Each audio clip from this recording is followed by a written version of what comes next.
Remember, you can get in touch with our Fearsome Foursome by emailing clubdubpodcast@mail.com and through Twitter, using the hashtag @clubdubpodcast.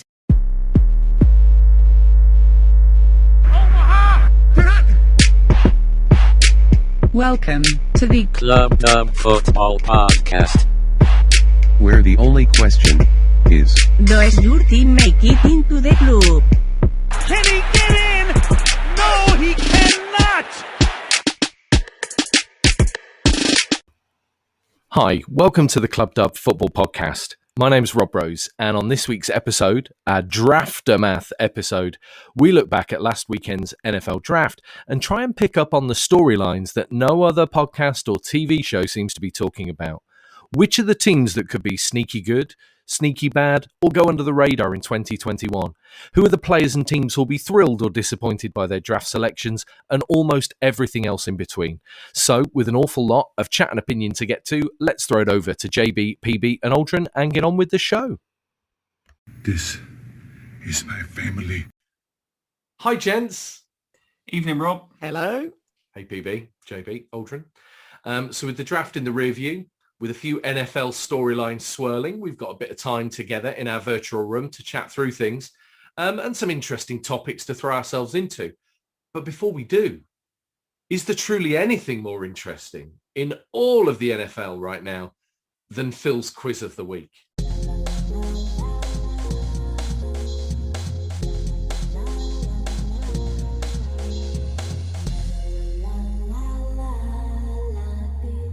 Welcome to Phil's Quiz of the Week. So PB, I'm going to throw over to you in the hope you have something spectacular. It's a real tester for you three this week. So as we're on another draft-themed week, and we thought there would be more of a quarterback carousel this year than there has been. Obviously, will remain to be seen. This week's quiz is around quarterbacks and when they were drafted. So I'm going to give you a list of 5 quarterbacks, and I want you to tell me from earliest to latest when they were drafted. Right, so your 5 quarterbacks are David Carr, Troy Aikman, Vinny Testaverde, Michael Vick, and Carson Palmer. So who was drafted first, second, third, fourth, fifth, earliest to latest? So go again. David Carr, Troy Aikman, Vinny Testaverde, Michael Vick, Carson Palmer.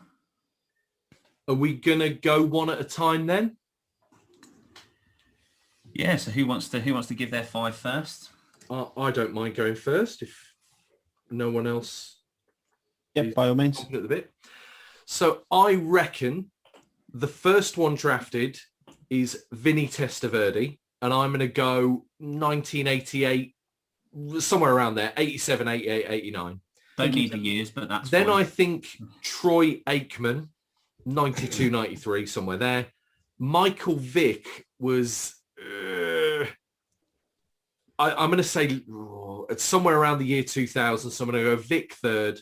Then I'm going to go David Carr, 2002, Carson Palmer, a year or two later. So I'm going to go, what's that? I'm going to go Testaverde, Aikman, Vick, Carr, Palmer. Those are my answers. Okay, interesting. You don't have to give the years, by the way, guys. I'm going to go, I reckon, well, Testaverde was first, for sure. Then Aikman. Then I want to say...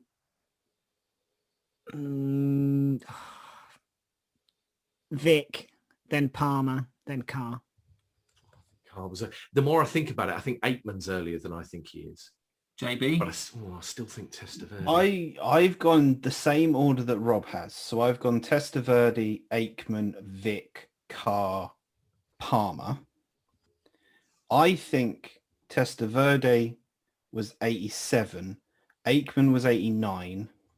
Yeah. I think Vick was 2000. Carr was 2002. And Palmer was 2003. Yeah, I think because David Carr was the expansion draft, wasn't he, for the yes, yeah. But this was the thing. But he didn't go first round. He went second round, didn't he? He did go first. Sorry, I'm mixing drafts up. Just give us the answers. Go on then, Phil. How close are we? Well, 2 of you was spot on. Oh, well, there you go.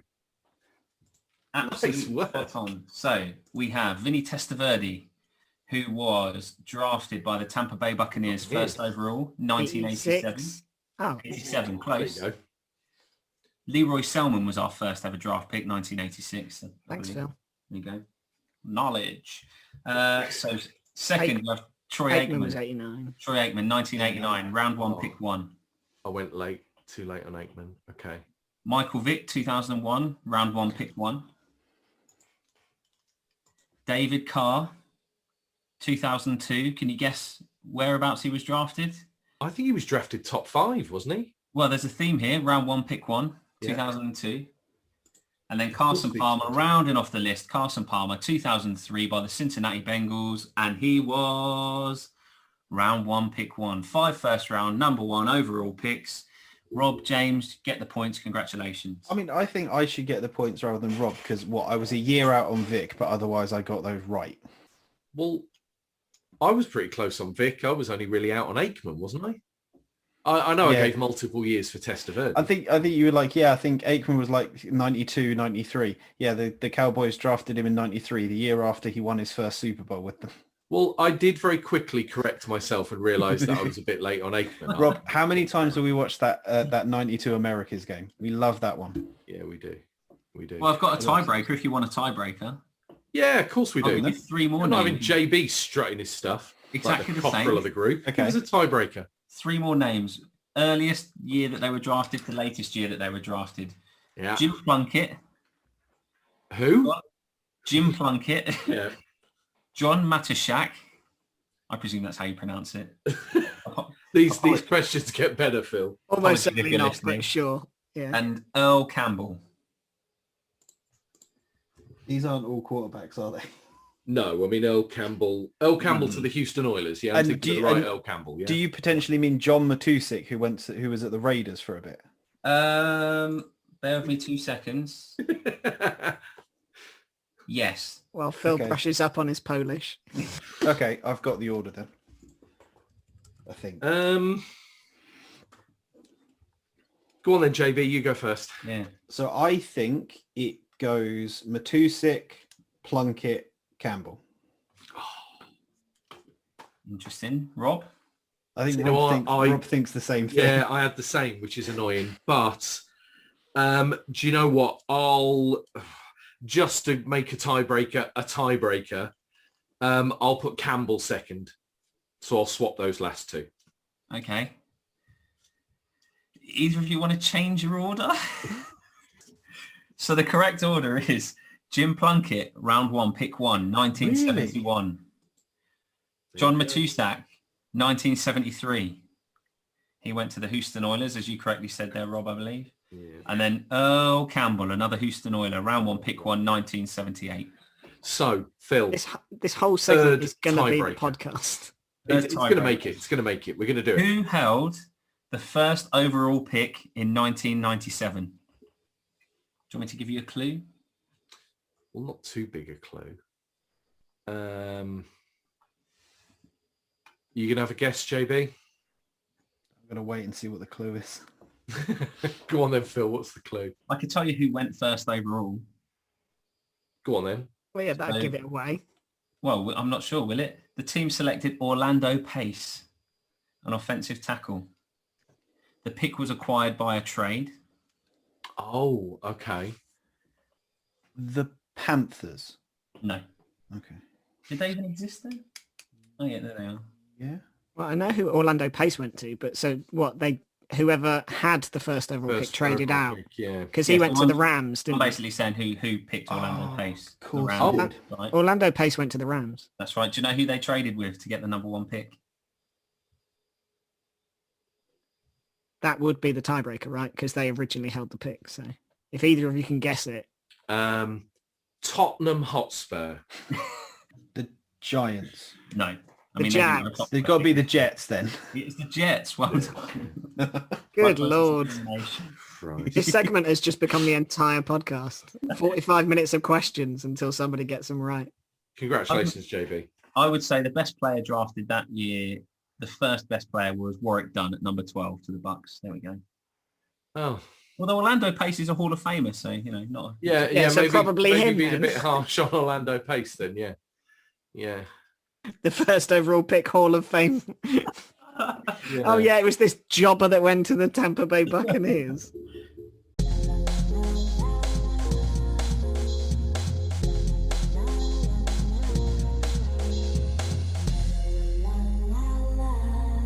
Thanks for listening. That was Phil's quiz of the week.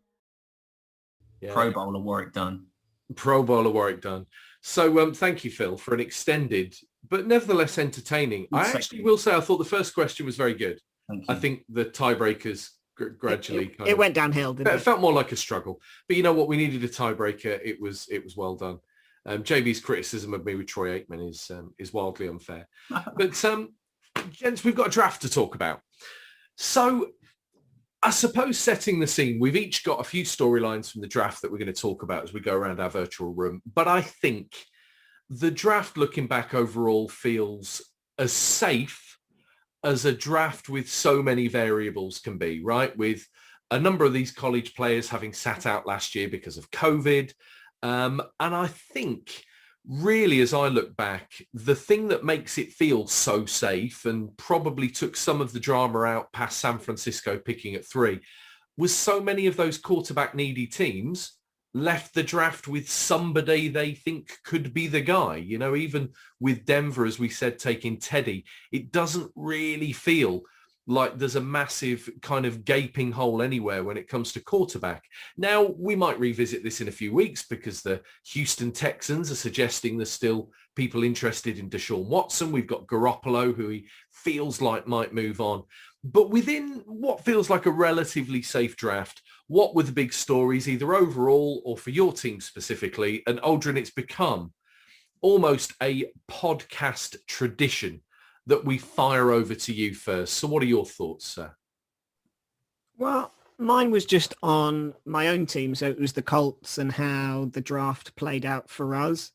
There's been a lot of criticism in and amongst the media just around how we approached solving that left tackle need. That we went into the draft and Chris Ballard pretty much said, yeah, we've seen what's out in the free agent market. We picked up Sam Tevy, but we are looking to solve the left tackle need in the draft. And then we went into the first round and we got Kwity Paye and we solved a need of edge rusher. And you kind of made sense of that. It was, okay, well, we took the best player on the draft board and left tackle just wasn't there in the first round for a guy that we would want to take in the first round. So you go, okay, well, there's still a number of guys, there's Dylan Radens and Sam Cosmi and, a number of players that fell to round 2 that might have had first round grades on them. So you go, okay. And then in the second round, we don't trade up. We're not aggressive. We kind of sit there and wait and see how the draft plays out for us.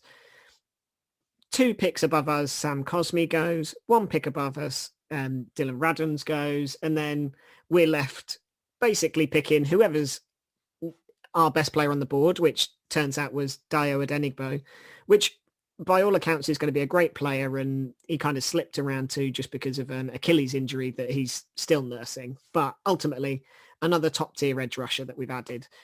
And then I think we took till round 6 or 7 to draft a lineman, and it was a guard who, might come in and compete, but ultimately isn't going to solve a left tackle need for us. But I was a bit disappointed. I felt we could have maybe gone up a couple of spots and maybe got Sam Cosmi, who we were supposedly really interested in, and that kind of could have solved a need. But from listening to Frank Reich and Chris Ballard this week and just watching back the kind of draft room and how it played out over all 7 rounds. And the one thing that does give me confidence is they were very assured that the draft just didn't play out the way that you might pick up a left tackle. And they said, we let the draft come to us. We picked the best player available at the spot that we had. But ultimately, we didn't force it because there were no players there that we felt we needed to leap up and go and get. If they fell to us, great, we would have picked them. But we let it play out how it was, and we took the best player available. So the Colts weren't the only ones, were they? I mean, in what felt a relatively safe draft, you hear a lot of that. We didn't want to force a pick and so on and so forth. Yeah. I mean, interested to come to you as a Colts fan to say, a few months ago, we were looking at the Colts thinking the following. They had a lot of their superstars under contract. They had a huge amount of cap space. They had all of these things that just seemed to be running in their favor. Mm-hmm. You had Chris Ballard, who actually, you know, from a couple of years ago, and we talked about this in detail, you know, the whole Josh McDaniel fiasco and a number of things that he went through that could have really been the beginning of the end for a GM like Ballard. He seemed to have come out of that brilliantly. Are you surprised as a Colts fan? I mean, Frank Reich, I mean, I was reading an interview or quotes from an interview today that Frank Reich's had to come out and defend, you know, their quarterback choice, and that Hurts, you know, didn't have an effect last season and hasn't, you know, forever changed Carson Wentz and so on and so forth. Do you think, considering where they were a few months ago, this has to go down as a disappointing off-season? Do you think with all that cap space, with the draft capital, like you say, they could have gone out and got if they really had their eyes on key players, knowing they didn't have huge amounts of gaps around the roster more generally? Do you think it's a missed opportunity? Do you think it's a failed off-season? I've thought about that quite a lot the last week, because I ummed and ahed about it, because I kind of went into the draft feeling, do you know what, left tackle is a real need that we're, you know, probably going to struggle to solve because we're not picking quite high enough. But then the more I think about it, the more I think that it's actually been a really successful off-season so far. You know, we went into the off-season quarterbackless, really devoid of edge rushers of any kind of note. I know we had Justin Houston, but obviously the wrong side of 30 and declining performance. But, you know, we tied up a lot of our free agent players that were worth keeping, you know, so we kept Xavier Rhodes, who's been brilliant at quarterback for us last year when he came in. We solved the problem of quarterback with who I still think is an absolute top tier quarterback in the right conditions and in the right system, which I think we offer. We brought in two arguably first round edge rushers in the first and second round. So I think we've got real good value there. We've added some decent players in the draft, albeit they're going to have to come in and compete. But I think we've really solved a lot of needs. I think the only challenge we've got is now filling that left tackle void. But I still feel kind of like I did when we went into the start of the offseason, that we've still got a good amount of cap space. And we've started to see this week already more teams releasing veteran left tackles and guards and all of those positions, because they've drafted somebody and they're trying to save that, you know, what we talked about a few months ago. They're trying to save that 1 million, 2 million, 3 million on the cap hit. So I feel like there are, you know, Eric Fisher's still there and we're supposedly hosting him this week at, you know, wasn't he first round pick? He was the first pick off the board at left tackle. So I still think there's top players there. And if we can just solve left tackle, which I think we have to, because we know Carson Wentz is going to hold on to the ball maybe longer than you want a quarterback to hold on to. But I still think that's really, now we're probably only down to one position we need to solve, and we've still got players available and money in the bank. So but I do feel like we had an opportunity to go and do more. And I felt that, a couple of months ago, I did feel like we could have gone out and been more aggressive. So I'm on your side with this, but devil's advocate, and actually I know, for instance, Phil isn't. There is a quarterback market now where if you are a team who feels like being aggressive, it feels like you can go and get Jimmy Garoppolo. If you feel like taking a massive chance, it feels like you could go and get Deshaun Watson. Right now, this podcast isn't the place to talk about his offseason because we can't afford a solicitor. But do you think... Law and Order theme tune in there. Yeah, indeed. Do you think Carson Wentz is enough of a sure thing when ultimately you are a couple of pieces away from being a Super Bowl contender, looking at how the offseason has developed? I'm with you. I think Wentz was hit and never really stood a chance in Philly. But I'll also say that Hurts bought something when he came in. He bought a bit of energy from what felt like a bit of a beleaguered franchise. Is Wentz the guy you'd want, having seen the way that this offseason has gone? I think if I look around and I see the teams that picked up free agent quarterbacks, I think we've picked up the best quarterback that was knocking about. I think we could have been, if we hadn't made that move, we could have been staring at an off season where we were going into the first game of the season with somebody of Andy Dalton caliber or Nick Foles caliber leading our team for the season. And I would have been significantly more concerned about our Super Bowl hopes if we'd been going into the season with any of those guys. And even, I think, we've heard rumors about Deshaun Watson and, players of that caliber that might be, Russell Wilson, top tier, absolute Pro Bowl Hall of Famer quarterbacks in the making that could have been available. But you're going to have to give up a king's ransom. Don't forget, we gave up a fourth and a second, which is more than likely going to become next year's first, for a quarterback that could lead our team for the next 10 years, 15 years. So I don't feel like there's a better quarterback that we could have gone and got in a realistic term, certainly in how Ballard makes his moves. He was never going to give up lots and lots of draft picks for a top tier quarterback, but I think we've got a top tier quarterback for a good price. So I'm not disappointed looking around and thinking, the Chicago Bears up until draft day and making another big trade, we're going into the season with Andy Dalton as their quarterback, and other teams around the league that have got Fitzpatrick leading the Washington football team, and I think we could have been in that spot if we'd not made that move. So I think we've done pretty well. I'm confident that Wentz can have that kind of 2017 season that he had under Reich with us again, and with our line, I think we make his life so much easier, and just he doesn't have to carry the team like he was in Philly. I think as Rob alluded to, I do disagree a little bit on the point of Carson Wentz. I said early last season that I didn't, I thought he was overrated, and I think that showed that. And, this is coming from a man who knows good quarterbacks. We've just won a Super Bowl with the greatest of all time at the position. So obviously I'm well versed in the quarterback position. Having you can shut up in recent years, having also had the stellar performances at the quarterback position of Mike Glennon, Josh McCown, Jameis Winston, and Ryan Fitzmagic. So, I feel like I'm a good judge of character. And Wentz, I'm just not sold on him. But then behind a good line, you never know. Obviously, you talked about Fisher still being available. Who knows what's happening with Schwartz as well? So that's obviously still to come. But Fisher's available. The guy the Bears just cut as well that we mentioned. I can't remember if we mentioned pre-podcast or on the podcast earlier. We mentioned pre-pod. But yeah. So there's options out there really. So I think that you didn't draft a guy, I don't think is massively the end of the world. And I think there's an experienced veteran that you can pick up there. And you've got a decent O-line in general.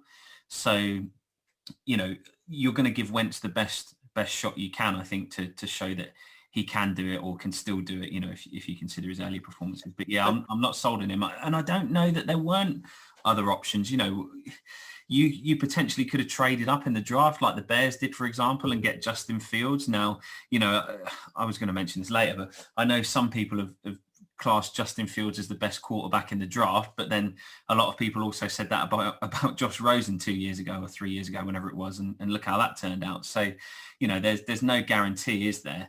But I don't know. It's going to be an interesting one. I don't think your quarterback play will be as good as it was last year when you had Phil Rivers at the position. I don't know, because look, I love Phil Rivers. I thought he was brilliant for us, and he had a stellar career at the Chargers. But he wasn't the reason we were winning games last year. Let's be honest. It was behind a solid line where we ran the ball down people's throats, and Rivers moved the ball nicely. But I think you saw in those, in those crunch moments in the playoff games, he couldn't throw it down the field and get the ball moving. When he was forced to absolutely stretch the field and try and find a deep shot, it just didn't happen. So I agree that, we had a brilliant quarterback play last year, but equally, I don't think it was because of the quarterback that we made the playoffs. I think it's a solid all-round team is what we're good at. There aren't necessarily flash players everywhere across the field, but equally, I think we've got an absolutely stellar line. I think even if we even if we don't pick up another left tackle, they're playing next to Quentin Nelson, the best guard in football. So, I think it's a great team.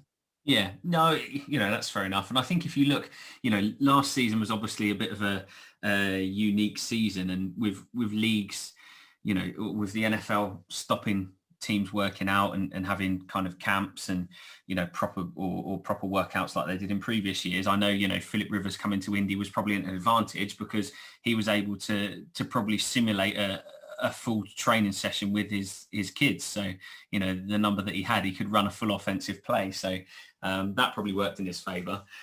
So I think bet his wife puts him to bed though, Phil. I bet she can do that. Sorry, JB.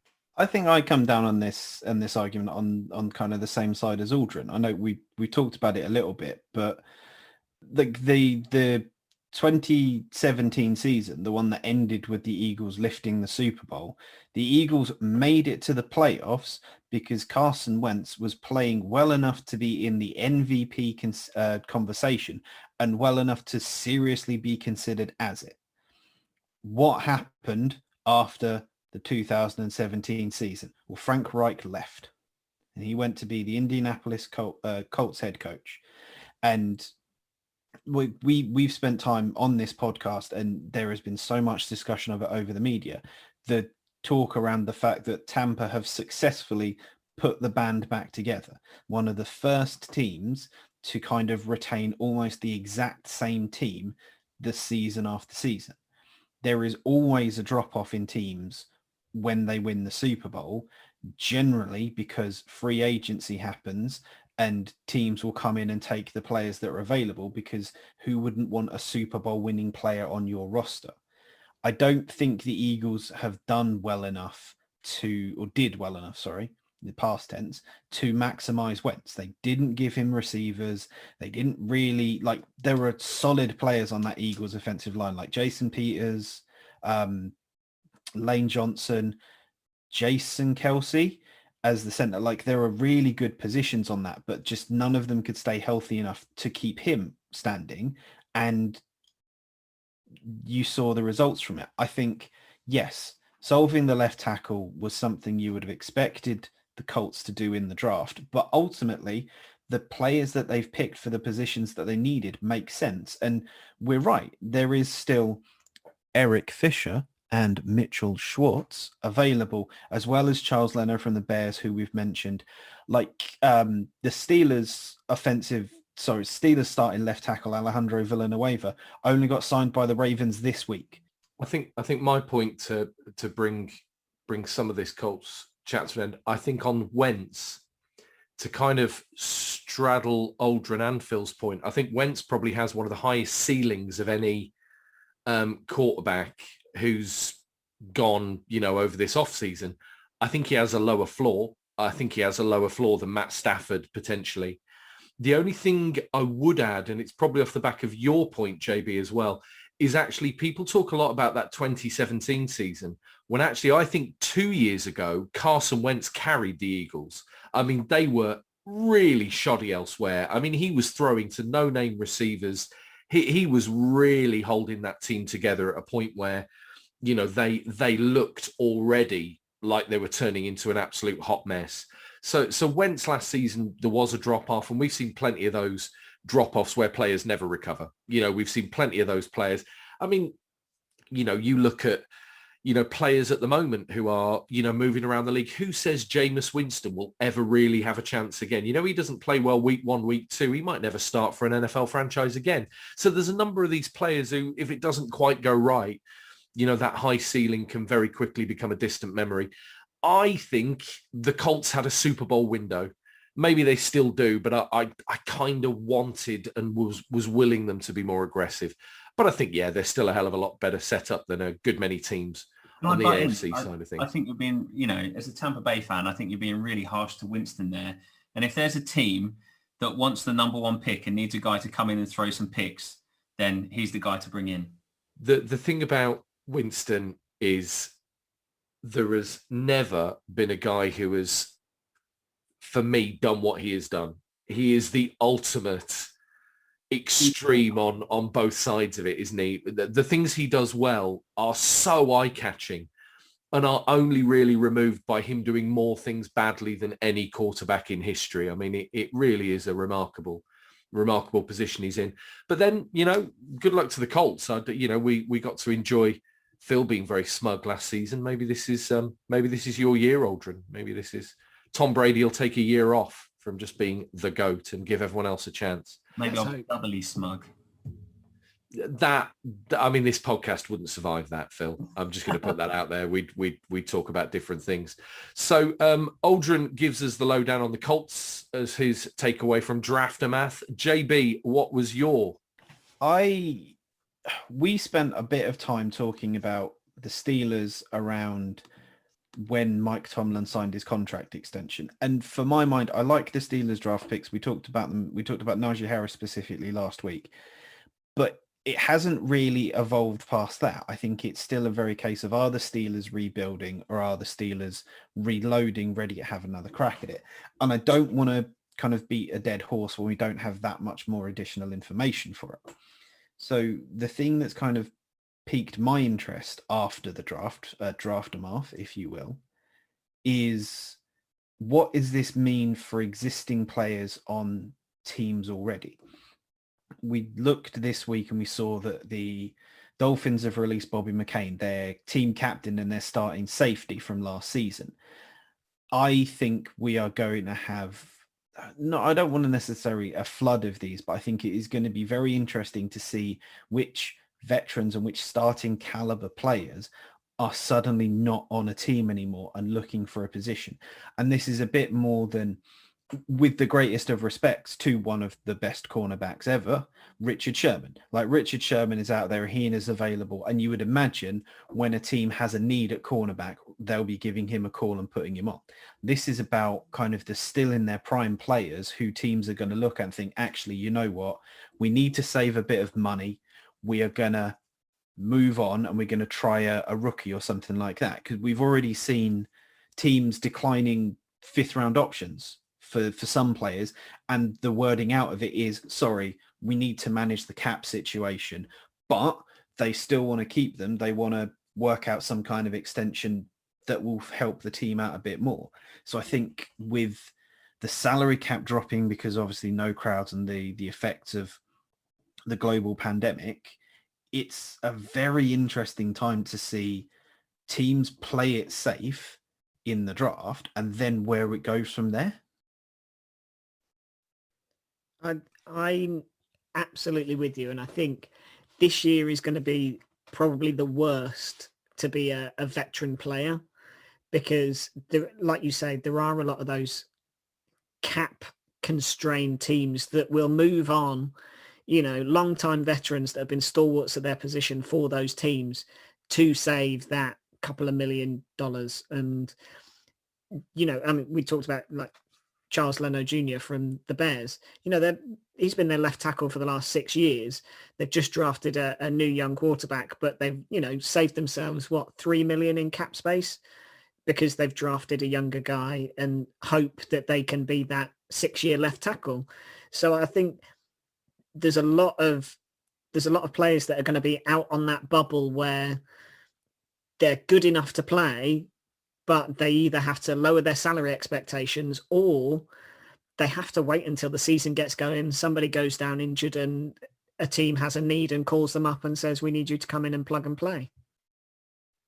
I think for me, the weird thing is we're talking about people making safe picks, and it did feel, there were no real explosions where a lot of the big trades occurred before draft night, really the 49ers being the standout one and maybe the Dolphins after that.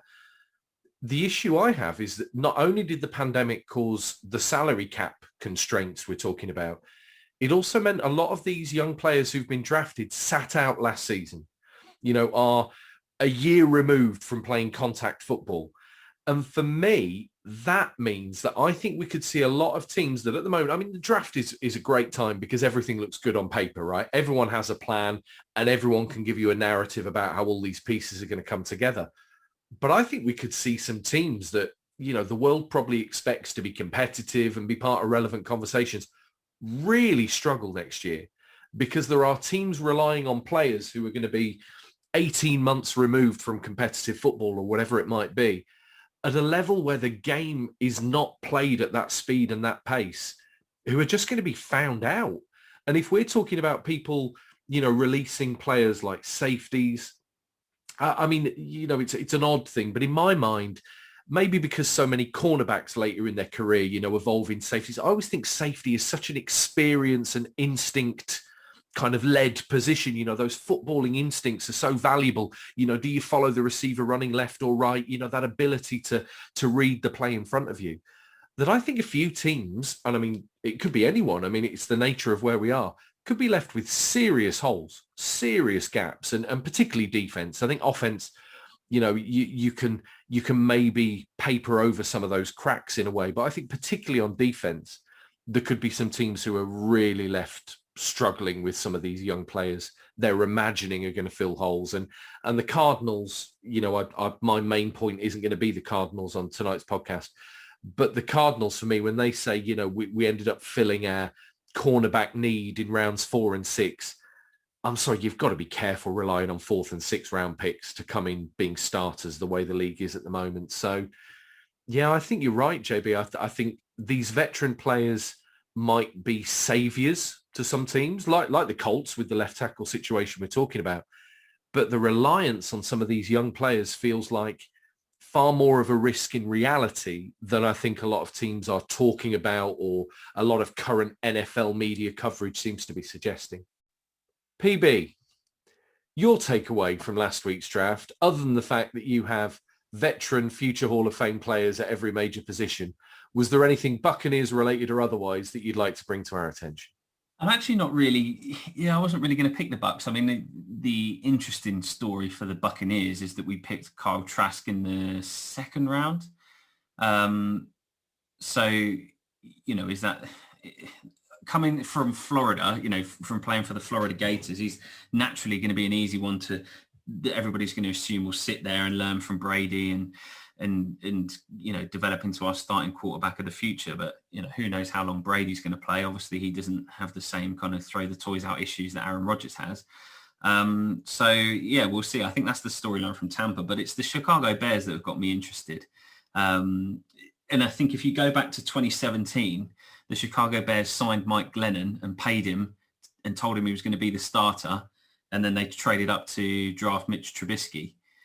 And this year, the Chicago Bears have signed Andy Dalton and told him he's going to be the starter. And now they've traded up to draft Justin Fields. So it almost has a little bit of a history repeating itself kind of feel, about that one this year. And I think it's going to be interesting to see. I'm sure we touched on it last week in saying that Justin Fields will be the starter definitely by the end of the season and potentially by mid-season. I think Aldrin mentioned that last week.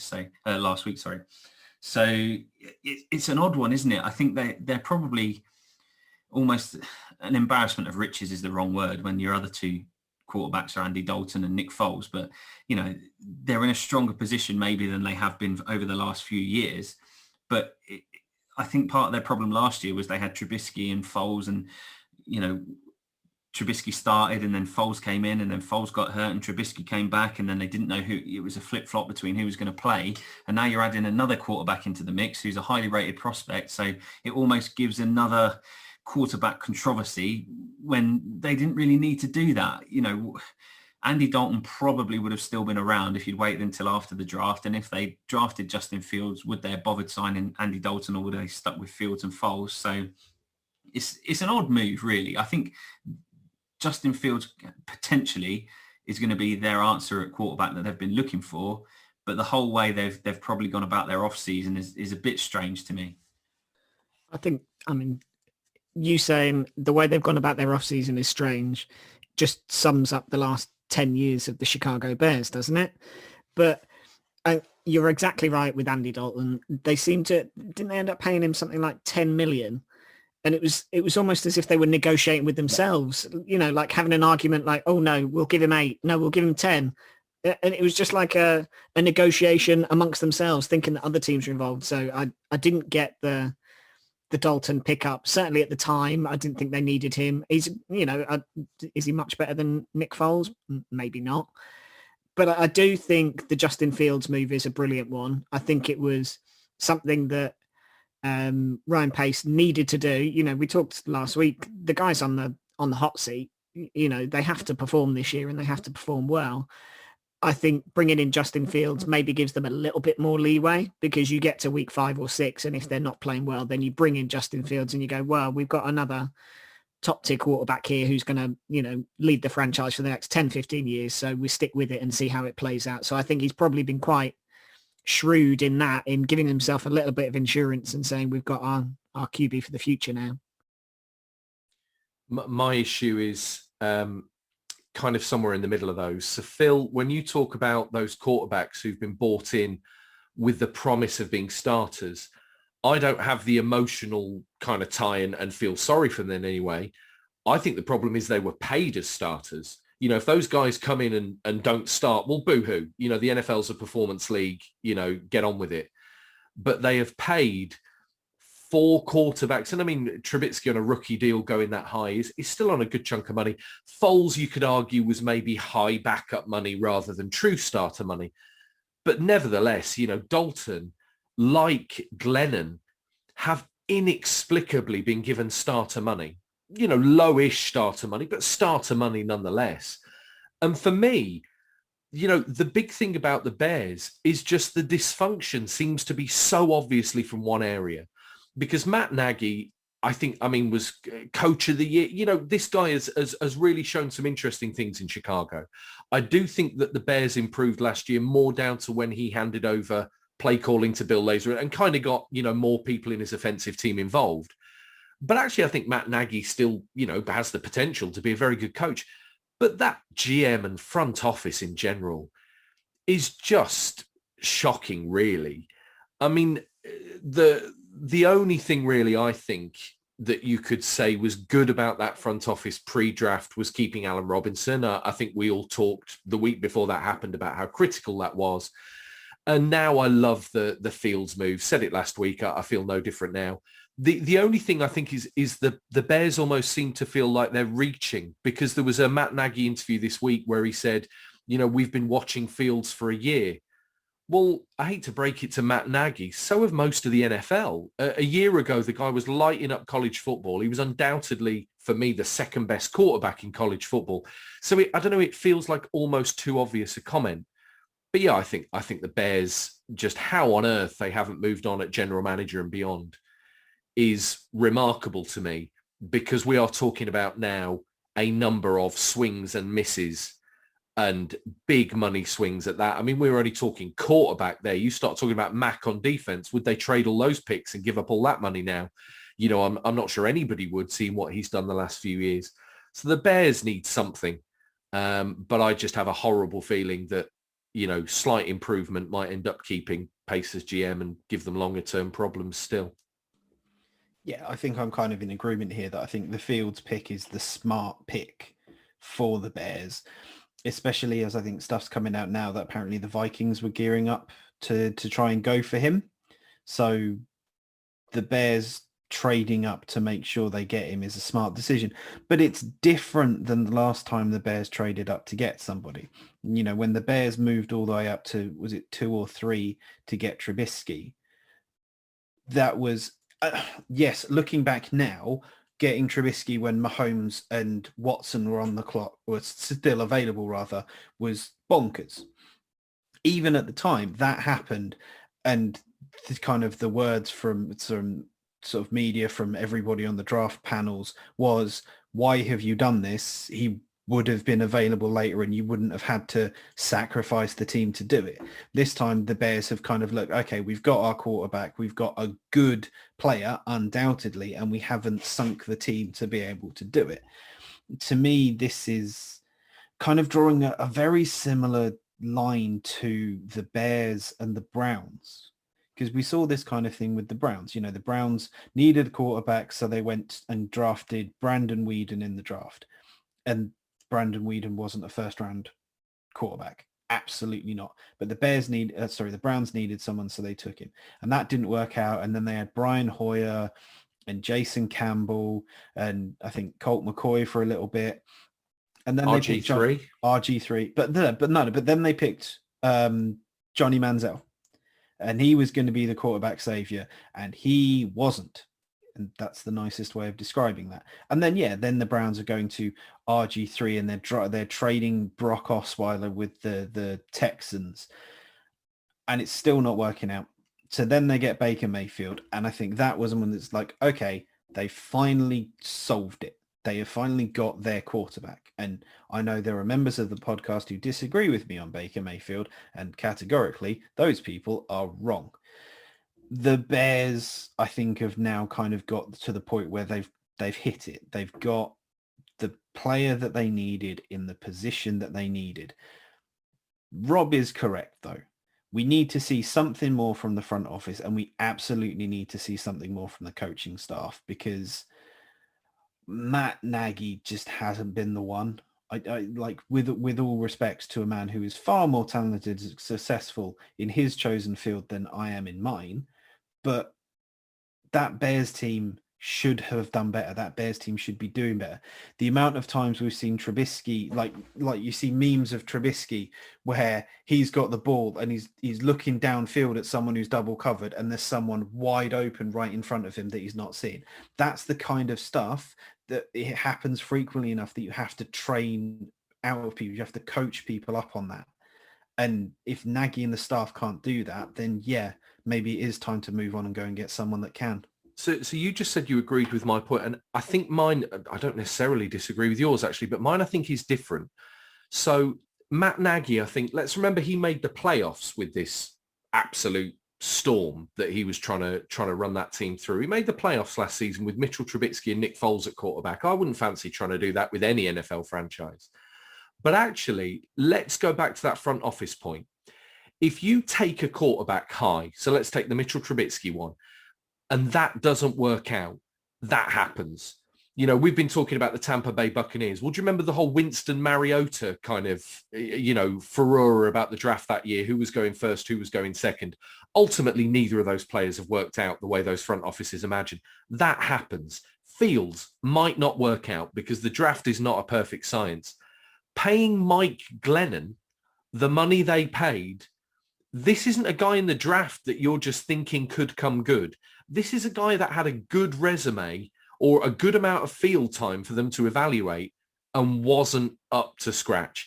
Andy Dalton is, do you know what? I think he's probably low-level starter, and I slightly disagree. I think if the Bears wouldn't have had him, somebody would have had him. But ultimately, how is that guy still the GM? I mean, Nagy might not be the answer. Like I said, I don't entirely disagree with you. But Ryan Pace as the general manager of the Bears makes no sense to me at all. Fields just might be his savior. But you know what? If he'd have gone to the Vikings, I mean, I think that would have made a very interesting off-season narrative, wouldn't it? Would Kirk Cousins wait around there to be, the starter for the first few weeks before they move him on? I mean, that feels like a slightly more juicier storyline we nearly ended up having. But yeah, that Bears team, I mean, Fields could be the savior. They could make the playoffs again. Who knows? But it still feels like a side who is having minor success in spite of themselves rather than because of, really. That's the weird one for me. So, Rob, is your summation there that Justin could be the Bears and Ryan Pace's Fields of Dreams?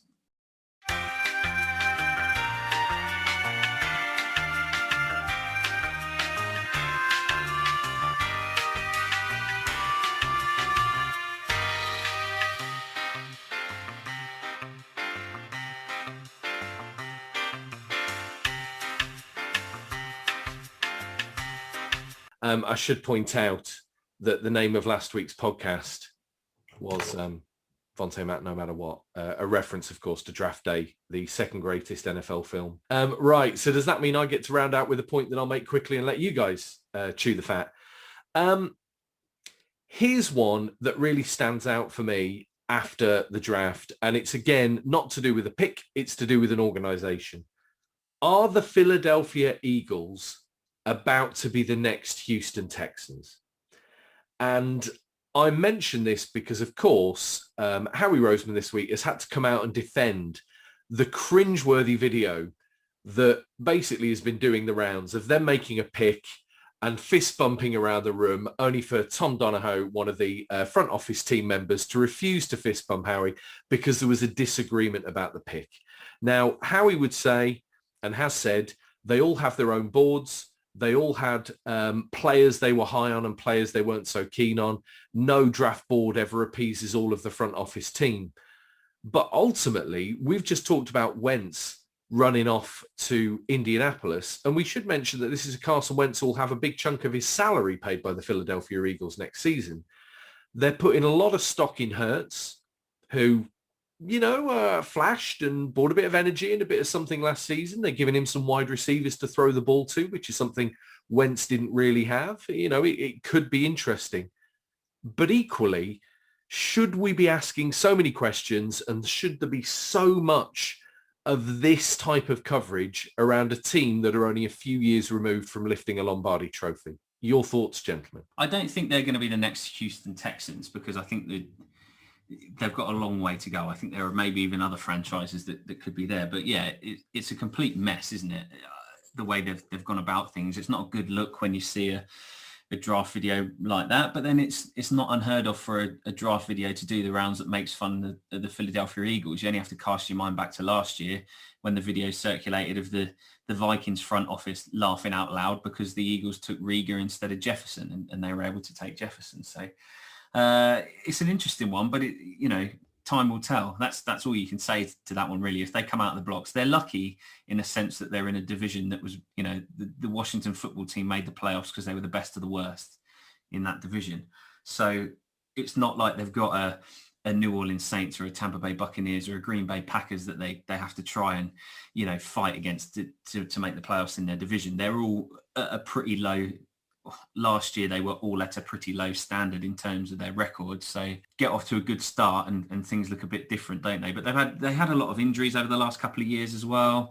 It's going to be interesting. Hurts has to come out of the blocks firing, I think. They haven't really got a plan B. It's not like when you look at the Dolphins last year, and although it caused a bit of controversy, they had Tua and Fitzmagic, and you know what you're going to get with Fitzmagic, but he's a solid kind of low-level starter at the moment. Whereas with Philly now, they've got Hurts and Flacco, and I don't think Flacco's he didn't really do much for the Jets when Darnold was injured last year. So they're not in a great position that you'd say at the moment, and it looks like there was a bit of animosity, but it doesn't take, it takes a couple of weeks and a couple of wins to turn all that around, really. So I could easily see them missing the playoffs again this year, but I could easily see them making the playoffs as well. So we'll see. I think the thing for me about that video, and then the subsequent way they've talked about it, and you made the point, Rob, where Roseman said, we all have our own draft boards and we don't always agree and this, that, and the other. And I get that, but not on draft day. Like, you have those discussions the weeks and months before, and you chew over individual players and you work out who's going to fall where. And if this happens, this is the player we're going to go for. If we can trade up, this is the person we go for.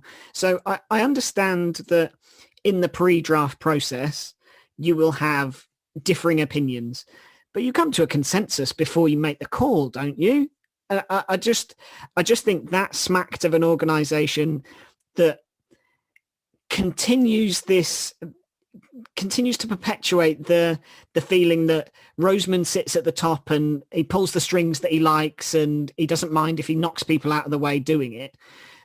But I also think that he hasn't really got a great grasp on what the people in his organization are looking for. And I mean that in the sense of coaching staff and other front office staff. And that pick exactly just epitomized that whole situation for me, because I understand that not everybody in the room is always going to agree. Your defensive coordinator is going to want you to go for a defensive player. Your offensive player is going to want offensive players.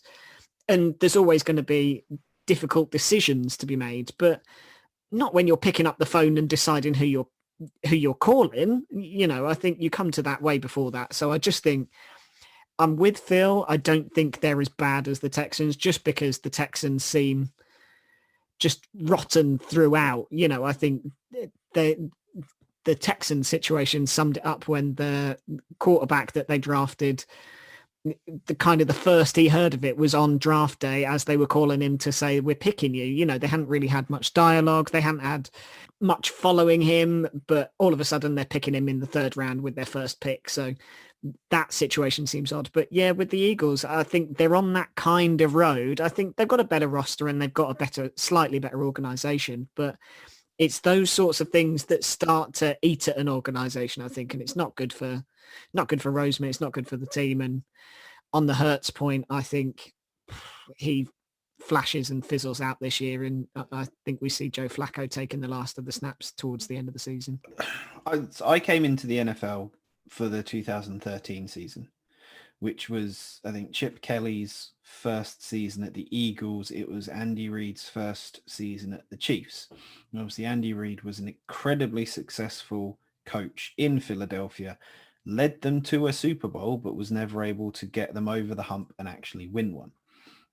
And what happened was the Eagles did pretty good the first season with Chip Kelly. You know, there was the Michael Vick sort of had come back and he was doing well, and then he got injured, and then Nick Foles came in and played so unlike any Nick Foles that we have ever seen since, with kind of that 2-game exception for the Minnesota game and the Patriots game when they won the Super Bowl. But then after that, Chip Kelly, Eagles just never did anything and never did anything and never did anything. And what happened? The Eagles went to the Andy Reid tree and they brought Doug Peterson back over, and he improved them for the first season. And then in the second season, they won the Super Bowl. The Texans have been chaotic before. Again, if we look at that 2013 season, the Houston Texans went 2-0 and then did not win another game until the next season because they absolutely bombed out. I think even to the point that I think Gary Kubiak was their head coach and he had to step away for some medical reasons and they had to be coached by someone else towards the end. They looked like they had the piece in place because they drafted Deshaun Watson. And aside from Mahomes, I think he's proven to be the best quarterback but they never did anything to protect him. And it wasn't until Bill O'Brien got all of their power and mortgaged the team to get a guy to try and protect Deshaun Watson, which is fine. You've protected him, but who's he going to throw to? Who's he going to hand the ball off to? Who's going to stop the other team when it comes out? I think there is a marked difference between how the Eagles are run and what the Eagles are going through right now, which is they're not really performing, and there's a bit of frustration because they have higher expectations now than the Texans, who just cannot seem to make the right choice. And bear with me because I'm going to go somewhere here. In the hit TV show Scrubs, the fan favorite character, Dr. Cox, is identified as a guy who doesn't do the wrong thing. He identifies what the right thing to do is and then purposely does the opposite because he's a bit self-destructing. And that to me rings awfully true to what the Texans are. They have people in here who know what the right decision to make is and purposely have done the wrong thing. They cannot get out of their own way. And drafting a quarterback because you're unsure of what's going to go on with Deshaun Watson and he might be moving on, that's fine. That makes sense. But like Aldrin says, you want to have a conversation with the guy first. You want to spend some time with him one-on-one to kind of make sure that he is the right person. You don't want to phone him to say, hi, we're the Houston Texans and we're going to pick you 10 minutes before the pick's made. So let me come back to my argument then. So Phil, you just said, I can see the Philadelphia Eagles making the playoffs and I also can't see them making the playoffs. You know, it's a coin flip for you. I think as we head into this season, the Philadelphia Eagles finish bottom of that division. I think the Giants with Saquon Barkley add a dimension that they didn't have last season. I think the Cowboys are actually a good team. I think the Cowboys could actually be a competitive team, but then every year we think the Cowboys will be competitive and then it doesn't quite happen. And then I think the Washington football team are in a far better position because Ron Rivera is an amazing head coach. And, you know, the Panthers should have been more patient in my eyes. But anyway, so the Philadelphia Eagles, I think, will finish bottom of a bad division. Now, I think ultimately the Texans, because I made them the comparable, will also probably finish bottom of their division, right? But that's a pretty good division. You know, you've got the Colts, you've got the Titans, you've got Trevor Lawrence-led Jags, who let's hope they do something. But here's my point. Number one pick next year. Hmm? My bold prediction right now, it's not so bold. The Texans will have the number one pick next year. Do you know what? Well, here's the thing, right? I'm not convinced the Texans will, because remember, the Texans, for all their problems, won 4 games last year. We've just talked about the fact that the Bears took Mitchell Trubisky when they could have had Deshaun Watson. And remember, the Texans were the people who did take Deshaun Watson. They've done a few reasonable things. Yeah, but they now, here's the thing, right? Howie Roseman.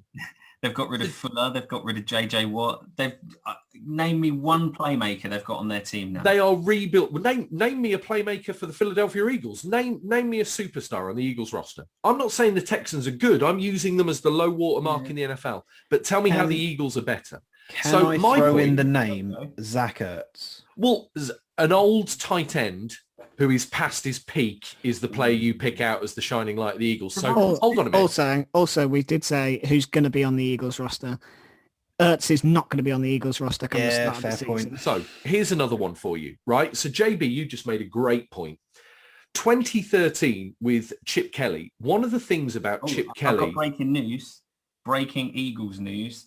They've claimed Kerryon Johnson off waivers, the running back from the Lions. Well, all my previous point, null and void after they've picked up. But JB just made the point about Chip Kelly. And one of the reasons Chip Kelly was so controversial as an NFL coach was not only that he brought a lot of college principles with him to the NFL game, and actually a lot of them have stuck, to be fair to Chip Kelly, but it was the fact that he had such a huge amount of control over front office decision-making as a head coach. And that was the big controversy. So post 2013, right? Howie Roseman has drafted how many Pro Bowlers for the Philadelphia Eagles? So in 2013, Chip Kelly chose Zach Ertz and Lane Johnson, 2 perennial Pro Bowlers actually in their prime. Since that year, how many Pro Bowlers has Howie Roseman drafted? James, now this doesn't really translate to a podcast, but James, I was holding up one finger. Yeah. I think he's drafted 1, and it was Carson Wentz. The one Pro Bowler he has drafted starts next season as an Indianapolis Colt. I just think that, you know, are the Houston Texans in a mess right now? Absolutely. But I just think, are people not paying attention to what's going on in Philadelphia? Because you were right, Phil. You said, you know, every year there's another video that does the rounds that makes the Philadelphia Eagles look stupid on draft day. And I mean, there's a point where that catches up with them, right? And I think this season is the season. I'm with you, Aldrin. I think Hurts, do you know what? Stranger things have happened than him being a superstar, right? I don't know. I haven't seen enough of him to be sure. But if he isn't, they are a very ordinary team, because Joe Flacco is not winning football games for anybody at this point. Well, and the reason that I don't think, well, I wasn't convinced when Hurts came in last year. I know he gave them a little bit of excitement, but he didn't give them any much better performance. And I think you go into this season... Well, they didn't smash the last games that he played, did they? No, I think he was great on the run. Put it this way. So, Phil, put it this way. So, of the 2 quarterbacks, who came out of the 2 quarterbacks on the Philadelphia Eagles roster now, who had the better passer rating? Who had the better completions? Who had more touchdowns? It was Joe Flacco in New York. Had a better a Super Bowl winning quarterback to a rookie playing 2 or 3 games. But what we're saying is we're all saying Joe Flacco is washed. He's not going to win football games.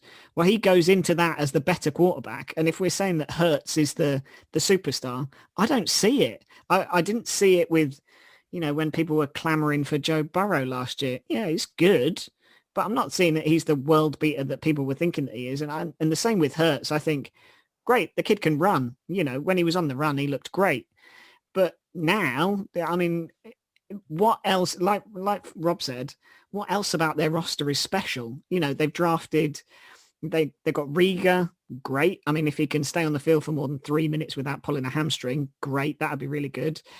You know, Devonta Smith, again, brilliant player, but you know, if he's going to be your only playmaker, then you're asking a hell of a lot of him. So I don't know. I just don't see it. And I think that organization's just a bit of a shambles. They're all over the shop.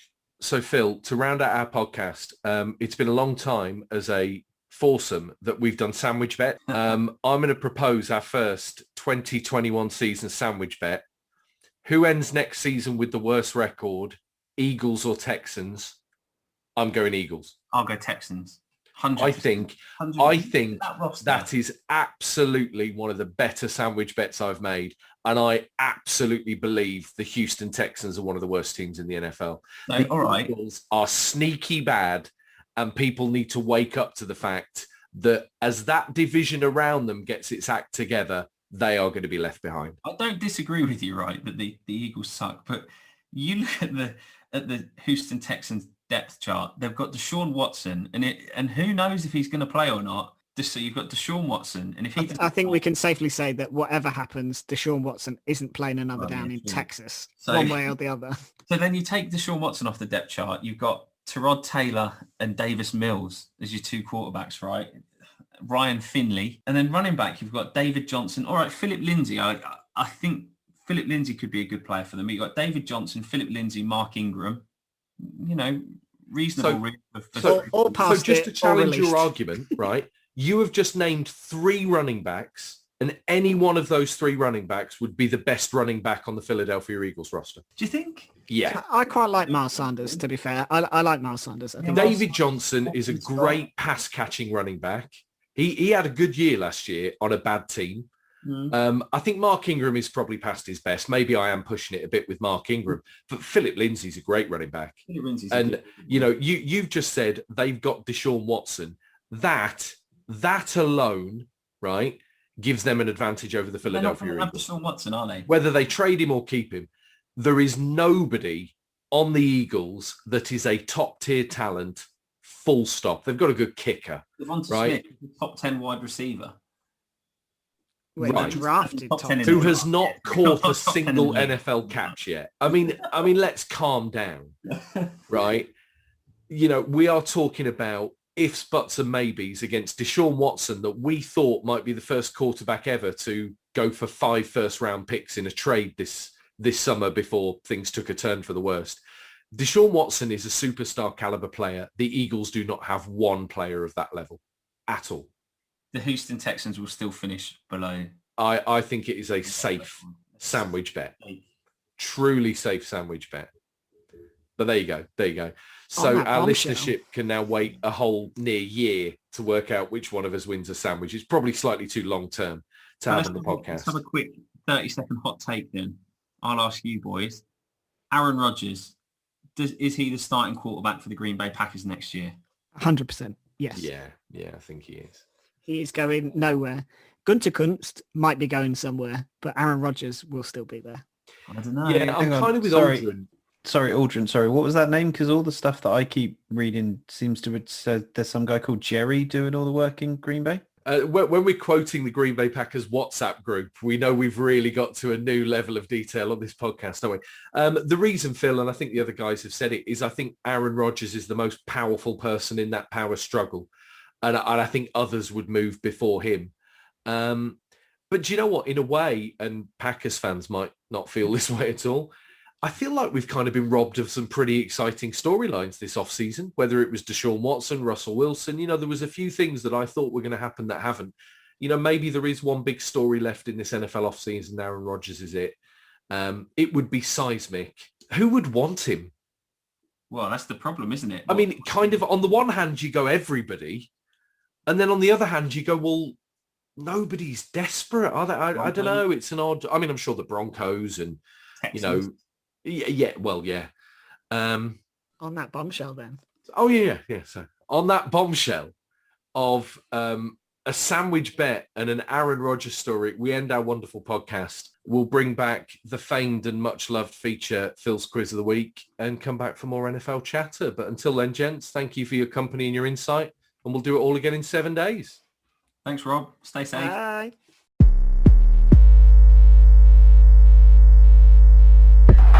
This is amazing. Remember to subscribe and be cool. Tell your friends. The game is over. The game is over.